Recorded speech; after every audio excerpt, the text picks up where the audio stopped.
Well, balancing अ redox reaction, इसके लिए 3 methods है। First equation method, second oxidation number method and third is half reaction method. Standard books में ये 2 methods है, लेकिन ये जो मेथड ये स्पेशली रेडॉक्स के लिए नहीं है, ये कहीं पे भी आप अप्लाई कर सकते हो, ठीक है। लेकिन ये law of conservation of mass के ऊपर ही डिपेंडेंट है, और ये दोनों ऑक्सीडेशन रिडक्शन कंसेप्ट का यूज़ करती है।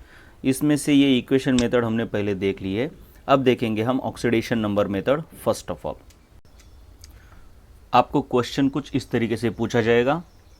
इस क्वेश्चन में आप नोट कर सकते हैं ये कि रिएक्टेंट्स दिए हैं लेकिन प्रोडक्ट तो नहीं दिया। ये है रिएक्टेंट, इसके बाद ये भी रिएक्टेंट है, और एक बहुत इंपॉर्टेंट चीज़ यहाँ पे आपको नोट करनी वो है एसिडिक मीडियम बोला है, बेसिक मीडियम बोला है तो भी कुछ अलग होता है। क्या अलग होता है वो आगे देखेंगे। सबसे पहले है ये दोनों रिएक्टेंट। अब इससे ना सबसे पहले रिएक्शन के प्रोडक्ट्स को कैसे एक्सपेक्ट कर सकते हैं। एक तो सबसे पहली चीज़ वो ये कि आपको अभी अगर प्रोडक्ट आएंगे भी नहीं तो कोई प्रॉब्लम नहीं है, इस चैप्टर में आपको प्रोडक्ट आना एक्सपेक्टेड नहीं है। जैसे जैसे आप केमिस्ट्री पढ़ोगे, D block and F block, P block, ये सब पढ़ेंगे, तब आपको प्रोडक्ट्स अपने आप निकालते आएंगे। लेकिन फिर भी अभी तक जो पढ़ा है हमने उसके बेसिस पर भी हम प्रोडक्ट्स डिटरमाइन कर सकते हैं। सबसे पहले तो आपके पास रिएक्शन ऐसे है, स्टेप्स में बाद में बताऊंगा, लेकिन पहले रिएक्शन को लिख लो आप। प्रोडक्ट तो आपको पता ही ये दोनों है, मतलब इस तरीके से आपकी रिएक्शन आएगी, राइट। अब यहाँ पे आपको ये पता होना चाहिए कि ये पोटेशियम और ये सोडियम, ना रिएक्शन में इनका ऑक्सीडेशन होता है ना रिडक्शन। ये यहाँ पे भी इसकी ऑक्सीडेशन स्टेट +1 है, और प्रोडक्ट में भी जो भी प्रोडक्ट आएगा, फॉर एग्जांपल पोटेशियम सल्फेट आएगा या फिर कुछ भी आएगा, वहाँ पे भी उसकी ऑक्सीडेशन स्टेट +1 ही रहने वाली है। ऐसे आयंस को हमने बोला है कि स्पेक्टेटर आयंस कहते हैं। क्या बोलते हैं? Spectator ions. तो ये जो मॉलिक्यूलर टाइप की रिएक्शन दी है, इसको हमें सबसे पहले आयोनिक फॉर्म में कन्वर्ट करना है। That is we have to write the ions of this as well as this reaction. So हमारी रिएक्शन कुछ इस तरीके से आएगी। अगर मैं इसको स्प्लिट करता हूँ तो ये Cr2O7 डाइक्रोमेट आयन आएगा जिसके ऊपर 2- चार्ज होगा, और यहाँ पे सल्फाइट आयन आएगा SO4 2-। यहाँ तक क्लियर है? ओके। तो सबसे पहले हमारे पास थी मॉलिक्यूलर रिएक्शन, उसको हमने आयोनिक फॉर्म में लिख लिया है। जब आयोनिक फॉर्म में लिखते हो तो आप प्रोडक्ट इजीली निकाल सकते हो। कैसे? देखो, सबसे पहले तो ये एसिडिक मीडियम बोला है, तो हमको पता है कि क्रोमियम की ऑक्सीडेशन स्टेट एसिडिक मीडियम में 3 से चेंज होती है। Change in oxidation state for chromium in acidic medium is 3। अब यहाँ पे अगर आप निकालोगे तो oxidation state of oxygen is -2। ये तो गिवन फैक्ट है, आपको रटना है, मैंने बोला है, एक्सेप्शंस को याद रखते हुए। अब क्रोमियम की अगर निकालोगे आप इसको x पकड़ के, तो क्रोमियम की ऑक्सीडेशन स्टेट यहाँ पे आएगी +6। अब एसिडिक मीडियम में क्रोमियम का रिडक्शन हो जाता है, क्योंकि पोटेशियम डाइक्रोमेट और KMnO4 ये दोनों ऑक्सीडाइजिंग एजेंट्स है, मतलब इनका रिडक्शन होता है। ये तो आपने 10th में भी पढ़ा है। तो इसका रिडक्शन होने के बाद ऑक्सीडेशन स्टेट 3 से डिक्रीज़ होगी, मतलब +6 है, तो जो क्रोमियम है उसके ऊपर चार्ज आएगा +3, मतलब क्रोमियम का ट्राई पॉजिटिव आयन फॉर्म होगा। तो यहाँ पे क्या हो गया था? सल्फाइट आयन है ना, तो मुझे क्या लिखना चाहिए यहाँ पे? SO3-। अब आपको ये भी याद होगा कि क्रोमियम का मैंने टेबल दिया था, पोटेशियम डाइक्रोमेट, KMnO4 एसिडिक और KMnO4 बेसिक का एक टेबल पीछे आपको दिखाया था कि कौन किस में कन्वर्ट होता है। तो एसिडिक पोटेशियम डाइक्रोमेट में सल्फाइट का कन्वर्जन सल्फेट में हो जाता है। ये आपको वो टेबल निकाल कर देखना चाहिए। तो this gets converted into sulphate ion. ये तो हमको पता है, मैंने बोला था ये रटना है। इस चैप्टर में नहीं रटोगे तो भी चलेगा, लेकिन कोई बात नहीं, अब रटो या फिर बाद में भी रट सकते हो, ठीक है। तो अभी रट लो ये। तो ये सल्फेट फॉर्म हो गया। तो इस चैप्टर में आपको इसके आगे आना चाहिए पूरा का पूरा। ये जो रिएक्शन मैंने क्रिएट कर दी है, ये अगर नहीं आई तो भी चलेगा, लेकिन इसके आगे सब कुछ आना चाहिए, ठीक है। लेकिन ये रिएक्शन क्रिएट करना भी कोई बहुत बड़ी बात नहीं है, वो टेबल अगर आपको याद है तो ईजिली कर सकते हो। तो अगर आप यहाँ पे देख लोगे तो सल्फेट जो है, ये सल्फ़र है, ये यहाँ पे इसकी माइनस ऑक्सीडेशन स्टेट 2 है, तो इस तरीके से अगर आप निकालोगे तो 3 इसकी यहाँ पे +4 हो जाती है। आप निकाल सकते हो ऑक्सीडेशन स्टेट, मैंने सिखाया आपको। यहाँ पे इसकी ऑक्सीडेशन स्टेट है +3 और यहाँ पे इसकी ऑक्सीडेशन स्टेट है +6 और oxygen of course -2। So this is the complete ionic reaction. Molecular reaction को आयोनिक में कर दिया हमने। अब तीसरी चीज़ ये करनी है आपको, किसकी ऑक्सीडेशन स्टेट कितने से चेंज हुई है ये लिख ले आपको। तो देखो ये क्रोमियम, इसकी ऑक्सीडेशन स्टेट 3 से चेंज हुई, राइट। और दूसरा है ये सोडियम, जिसकी सल्फ़र, जिसकी ऑक्सीडेशन स्टेट कितने से चेंज हुई है, 2 से। अब हमको कुछ इस तरीके से इस क्रोमियम को मल्टीप्लाई करना है और इस सल्फ़र को भी, कि जिससे टोटल चेंज, ये तो है पर एटम वाला चेंज, मतलब क्रोमियम के एक एटम की ऑक्सीडेशन स्टेट 3 से चेंज हुई है, वैसे इस सल्फ़र की एक एटम की ऑक्सीडेशन स्टेट 2 से चेंज हुई है। तो मुझे टोटल कुल मिला के दोनों के एटम इस तरीके से करने हैं कि total change in oxidation state same आए। So this is the basis of the redox reaction balancing, okay, that is make total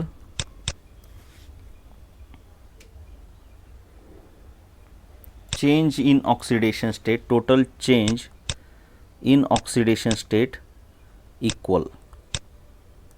एक में ऑफ कोर्स इंक्रीज होती है, दूसरे में डिक्रीज होती है। रेडॉक्स रिएक्शन है मतलब एक का ऑक्सीडेशन दूसरे का रिडक्शन। अगर आप देखोगे तो इसकी ऑक्सीडेशन स्टेट कम हुई है तो सल्फ़र की ऑक्सीडेशन स्टेट बढ़ गई है। अगर आपको दोनों की बढ़ गई है या फिर दोनों की कम हुई है और किसी की अपोजिट आती ही नहीं है, तो इसका मतलब है कोई तो गलती हो गई है, यह आपको देख लेना चाहिए। तो अब इक्वल बनाने के लिए मुझे क्या करना होगा, ठीक से देखिए। अब ऑफ कोर्स देखिए मेरे पास इस तरीके से आएगा। अब इसमें मैं यहाँ पे कुछ चेंजेस कर दूंगा। किस तरीके से, देखो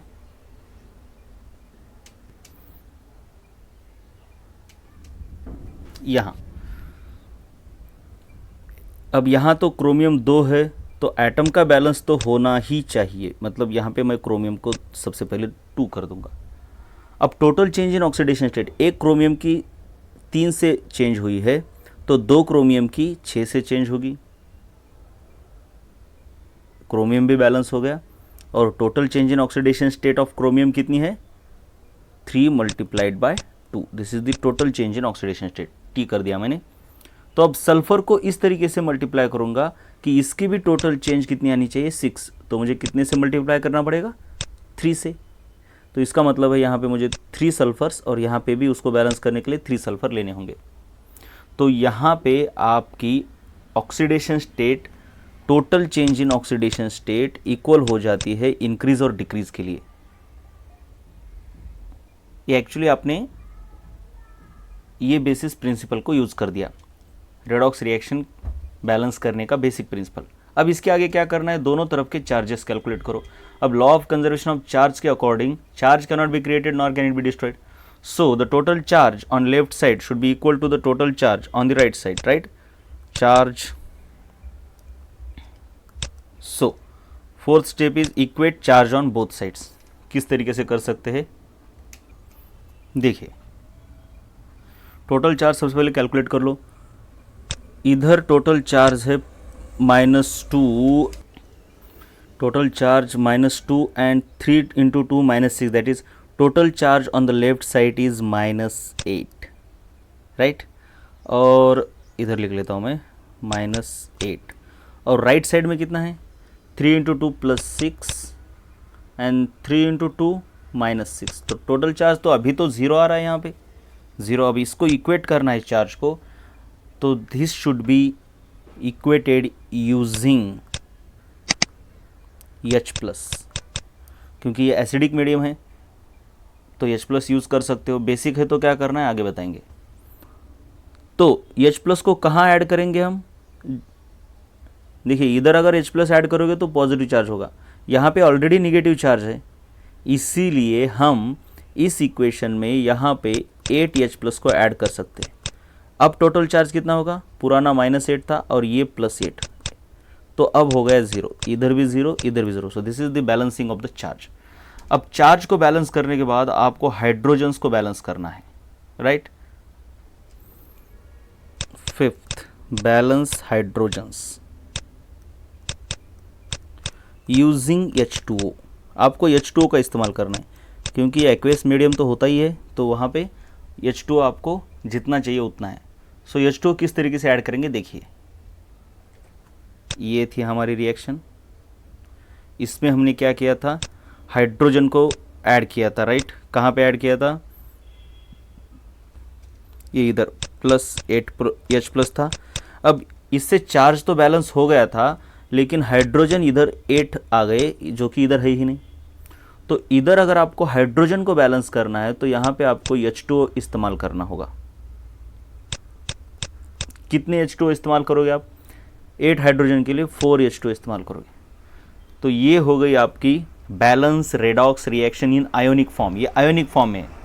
अब इस आयोनिक फॉर्म वाली रिएक्शन को हम कन्वर्ट करेंगे मॉलिक्यूलर फॉर्म में।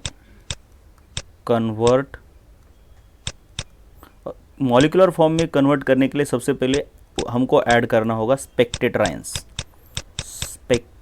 आयंस। ये किस तरीके से होता है देखो। ओके, अब स्पेक्टेटर आयंस कौन थे? एक सोडियम और पोटेशियम। इसके साथ तो सोडियम था, राइट, इसके साथ सोडियम। अब कितने सोडियम चाहिए? ऑफ कोर्स सॉरी, पोटेशियम था तो K2Cr2O7 था ना, तो 2K+ ऐड करना होगा आपको।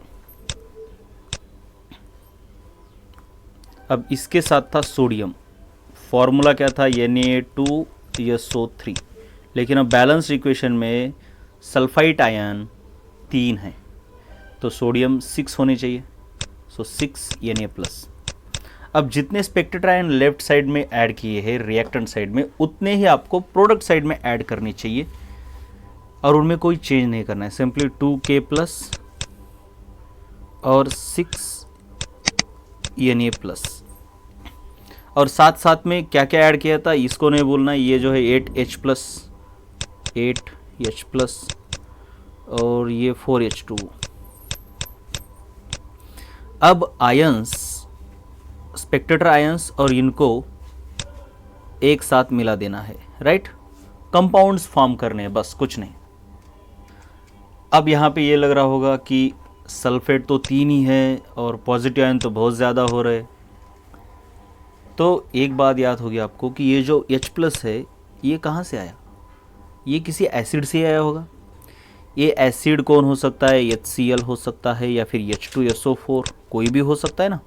अब यूजुअली पोटेशियम डाइक्रोमेट है तो उसके साथ H2SO4 एसिड रहता है। एसिडिफाइड पोटेशियम डाइक्रोमेट का मतलब साथ में H2SO4 होता है। तो वहाँ पे आपको पता चलना चाहिए कि अगर आपको 8H+ चाहिए तो H2SO4 कितने लेने चाहिए? देखिए H2SO4 इससे ही H+ आए हैं, 8H+। 8H+ लाने हैं, इसका मतलब यहाँ पे आपके पास 4H2SO4 चाहिए, तब जाके 8H+ आएंगे और 4SO4 मिलेंगे आपको, राइट। तो इस 8H+ को बैलेंस करने के लिए मैं यहाँ पर 4SO4 ऐड कर दूंगा। जैसे ही इधर 4SO4 ऐड किए तो उसको बैलेंस करने के लिए इधर भी 4SO4 ऐड करने ही होंगे, राइट। अब इसको किस तरीके से लिखते हैं देखो। फाइनल मॉलिक्यूलर रिएक्शन में इसको हम कन्वर्ट करेंगे। किस तरीके से करेंगे देखिए, ये इन दोनों को मिला के हम K2Cr2O7 लिख सकते हैं, K2Cr2O7। उसके बाद इन दोनों को मिला के हम लिख सकते हैं 3Na2SO3। उसके बाद और एक बच गया। क्या बच गया? ये 8H+ और 4SO4, मतलब क्या बनेंगे आपके 4H2SO4। 4। और क्या बचा, सब हो गए ना, ठीक है। अब प्रोडक्ट में आपको क्या मिलेगा, देखिए ये SO4 है ना, तो ये एक्चुअली 3SO4 है, तो क्रोमियम 2 है, तो क्रोमियम का सल्फेट के साथ कैसा कंपाउंड बनेगा, ये बाद में पता भी चलेगा आपको। क्रोमियम की वैलेंसी कितनी है 3 और सल्फेट की 2, तो क्रॉस मल्टीप्लिकेशन ऑफ वैलेंसी से कंपाउंड बनेगा Cr2SO4 टेकन थ्राइस। तो हमने एक्चुअली इसको यूज़ कर दिया कुछ अलग तरीके से। कैसे यूज़ कर दिया, इन दोनों को मिक्स कर दिया, Cr2SO4 टेकन थ्राइस, और क्रॉस मल्टीप्लिकेशन ऑफ वैलेंसी से ऐसा ही कंपाउंड फॉर्म होता है। क्रोमियम ख़त्म हो गए, ये सल्फेट भी ख़त्म हो गए। अब उसके बाद है पोटेशियम के दो पोटेशियम को एक सल्फेट लगेगा, तो K2SO4 पोटेशियम सल्फेट। तो अभी 3 सल्फेट बचे ना, एक गया तो अब बन जाता है 3Na2SO4। देखिए 3Na2 मतलब 6Na+ हो गए, और ये तो इस तरीके से आपकी बैलेंस रिएक्शन हो गई। और फाइनली जो वाटर बचा है ये हो गया वाटर आपका। तो ये होती है balancing of a reaction by oxidation number method. अब यहाँ पर आपको फाइनली मॉलिक्यूलर रिएक्शन निकालने की कभी कभी ज़रूरत भी नहीं होती, डिपेंड करता है कि क्वेश्चन कैसा पूछा है। ये without adding the spectator ions आपका फाइनल आंसर ये भी हो सकता है, ये कुछ इस तरीके से, राइट। ये वाला भी हो सकता है with the addition of the spectator ions and then molecular form में ये भी आपकी बैलेंस रिएक्शन हो सकती है, ठीक है। और ये आयोनिक फॉर्म में आपकी बैलेंस्ड किधर गई, हाँ आयोनिक फॉर्म में ये है आपकी बैलेंस्ड रिएक्शन। तो कोई भी हो सकती है, आपको दोनों फॉर्म में निकालते आना चाहिए। देखिए ये जो है एनसीईआरटी में दिया हुआ शॉर्ट क्वेश्चन है, इसको हम करेंगे। पहले तो रिएक्शन लिख लो, अभी मैं स्टेप्स नहीं बताऊंगा, क्विकली कर दूंगा। परमैंगनेट आयन ये है आपका रिएक्टेंट, और ब्रोमाइड आयन ये दोनों है रिएक्टेंट। बेसिक मीडियम में रिएक्ट हो रहे हैं और मैंगनीज डाइऑक्साइड और ब्रोमेट आयन दे रहे हैं। तो right the balanced ionic equation, बस आयोनिक इक्वेशन निकालना है हमको, मॉलिक्यूलर की ज़रूरत नहीं है। सो आयोनिक से शुरू करके आयोनिक में ही जाना है। कभी कभी मॉलिक्यूलर से पहले आयोनिक में जाओ, आयोनिक को बैलेंस करो और फिर उसको मॉलिक्यूलर बना दो। मॉलिक्यूलर है उसको आयोनिक करो, आयोनिक को बैलेंस करो, ये आयोनिक बन जाएगा बैलेंस्ड आयोनिक, और इसको फिर मॉलिक्यूलर बना दो। ये भी कर सकते हैं जो कि हमने पिछले प्रॉब्लम में किया, या फिर आयोनिक रिएक्शन देते हैं आपको और आयोनिक को ही बैलेंस करना है, तो क्या फ़र्क नहीं पड़ता। वैसे भी स्पेक्टेटर आयंस को कुछ काम ही नहीं होता रिएक्शन में, तो कई बार स्टैंडर्ड्स बुक में आपको सिर्फ आयोनिक फॉर्म में ही रिएक्शन मिलेंगी, और वही इंपॉर्टेंट होता है कि आयन के साथ क्या हो रहा है। तो चलिए परमैंगनेट आयन KMnO4,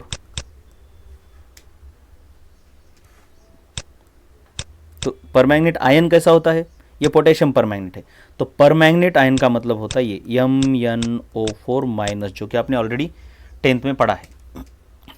इसकी रिएक्शन हो रही है ब्रोमाइड आयन के साथ, सो this is bromide ion, basic medium में है। मैंगनीज डाइऑक्साइड मतलब MnO2, इसका मॉलिक्यूलर फार्मूला आपको आना चाहिए, अभी नहीं आएगा तो जैसे आप केमिस्ट्री लर्न करोगे आपको आ जाएगा। और ये है ब्रोमेट आयन। अब ये ब्रोमेट आयन भी आपको अभी आना एक्सपेक्टेड नहीं है, तो ये ब्रोमेट आयन देखिए ब्रोमिक एसिड से फॉर्म होता है, सो BrO3-। चलो फटाफट अभी क्या हमने किया था, सबसे पहले तो इनके ऑक्सीडेशन स्टेट्स लिख लो। अब मुझे याद है, आप कर सकते हो, लेकिन बहुत करने के बाद आपको ये याद हो जाएगा। यहाँ पे +7 होता है oxygen, so -2, this is -1, this is +4, this is -2, this is 6, -6 उधर जाके +6, सो +5 एंड दिस इज -2। अब आपको देखना है कि कौन रिएक्ट कैसे हुआ, किसकी बढ़ी किसकी घटी। इसकी ऑक्सीडेशन स्टेट रिड्यूस हो गई, डिक्रीज़ हो गई, कितने से डिक्रीज़ हो गई भैया, 3 से डिक्रीज़ हो गई। अब अल्कलाइन मीडियम है तो 3 से ही डिक्रीज़ होता है पोटेशियम परमैंगनेट, ये तो आपको याद ही रखना है तीनों को।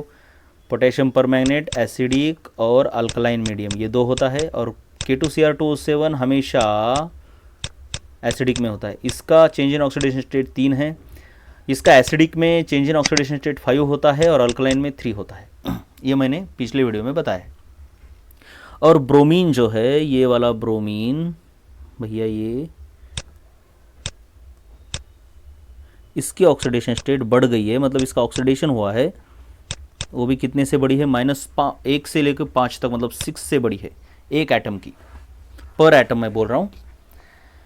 तो एक का रिडक्शन, एक का ऑक्सीडेशन। ऑफ कोर्स इस बंदे का रिडक्शन हुआ है, इस बंदे का ऑक्सीडेशन हुआ है, ऐसा ही होना चाहिए। सभी का ऑक्सीडेशन नहीं हो सकता, मतलब कुछ तो गलत है, ये आपको समझना चाहिए। अगर सभी का ऑक्सीडेशन या फिर सभी का रिडक्शन हो रहा है तो so this is our correct reaction. Alkaline medium है, ये भी भूलना नहीं है। अल्कलाइन में एसिडिक मीडियम से थोड़ा सा अलग करना होता है, क्या हम देखेंगे। अब यहाँ पे क्या करना है, इसको और इसको इक्वेट करना है, बस यही बहुत इंपॉर्टेंट चीज़ होती है। Change in oxidation state should be equal. तो कैसे इक्वल, बहुत ही सिंपल सी बात है। इसको 2 से मल्टीप्लाई करोगे तो चेंज इन ऑक्सीडेशन स्टेट इसकी टोटल 6 हो जाएगी। अब इसकी तो टोटल ऑलरेडी 6 है, तो इसको मल्टीप्लाई करने की ज़रूरत नहीं। तो यह आपका हो गया चेंज इन ऑक्सीडेशन स्टेट, मतलब increase in oxidation state is equal to decrease in oxidation state, right. अब इसके बाद क्या होता है, बैलेंस करना है आपको। देखिए सबसे पहले ऑक्सीडेशन स्टेट को बैलेंस करो। ऑक्सीडेशन स्टेट के बाद आपको बैलेंस करना होता है चार्ज यूजिंग H+। उसके बाद आपको बैलेंस करना है ऑक्सीजन यूजिंग H2O। बात समझ में आ गई। और बेसिक मीडियम में आगे एक काम करना होता है, वो मैं इसके बाद बताऊंगा, राइट। तो चार्ज अगर देखेंगे आप इधर, तो ये टोटल है ये माइनस, और ऐसे 2 लोग हैं इसलिए ये -2 और ये -1, मतलब टोटल मिला के यहाँ पे चार्ज है आपका -3। और इधर तो कोई चार्ज नहीं है इसके ऊपर, यहाँ पर -1 चार्ज है, तो दिस इज़ -1। तो इसका मतलब है टोटल लेफ्ट साइड में -2 चार्ज ज़्यादा है। तो इसको -1 करने के लिए मुझे यहाँ पर +2H+ ऐड करने होंगे, ठीक है। अब हो गया चार्ज बैलेंस, इधर भी -1 इधर भी -1। अब H+ को बैलेंस करो, ठीक है। ऑक्सीजन को पहले लिखा क्या मैंने, चार्ज को बैलेंस करो H+ से, और H+ को बैलेंस करो H2O से।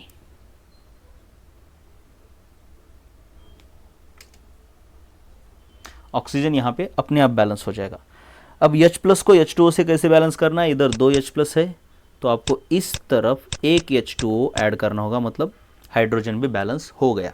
तो ऑक्सीजन ऑलरेडी बैलेंस हो जाना चाहिए। यहाँ पे देखिए ऑक्सीजन कितने हैं, 4 × 2 8, और इधर 2 and 3 7 and 1 8।